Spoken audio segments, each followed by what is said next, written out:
ఓం శ్రీమాత్రే నమః. ప్రేమ మరియు కోరిక. ప్రేమ మరియు కోరిక సమానంగా కనిపిస్తాయి, కానీ అవి సమానం కాదు. వీటి మధ్య చాలా తేడా ఉంది. ప్రేమ మరియు కోరిక ఈ రెండు ఒకటయ్యే సమస్యే లేదు. కావాలంటే ఉదాహరణకి మీరు ఒక పుష్పాన్ని కోరుకున్నారు.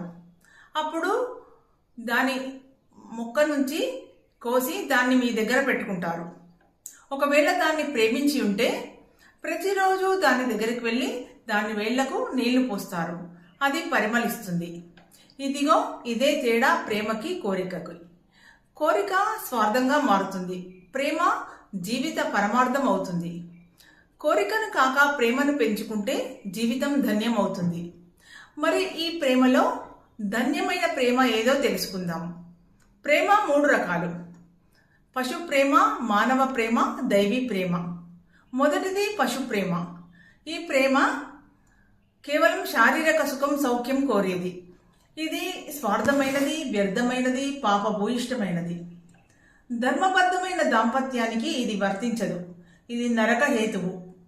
ఈ పశు ప్రేమ బ్రహ్మ రాక్షస జన్మను కలిగిస్తుందని గరుడ పురాణంలో చెప్పబడి ఉంది. రెండవది మానవ ప్రేమ. ఈ ప్రేమ మనలో దయాగుణాన్ని కలిగించి మన చేత పరోపకారం చేయిస్తుంది.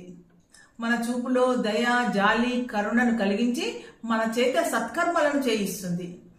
కుటుంబ వ్యవస్థతో కలిసి ఉంటూ కుటుంబం బాగోగులను చూస్తూ కుటుంబం పైన ఎనలేని మమకారాన్ని చూపించే ప్రేమ.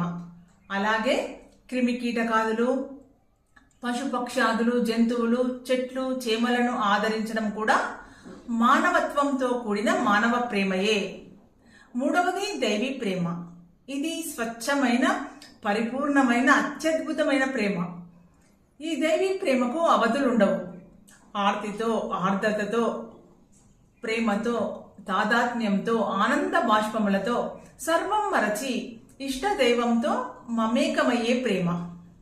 సర్వం మరచి శాశ్వతానందంలో మునిగిపోయే ఈ దైవీ ప్రేమ ముక్తిని, మోక్షాన్ని కలిగిస్తుంది.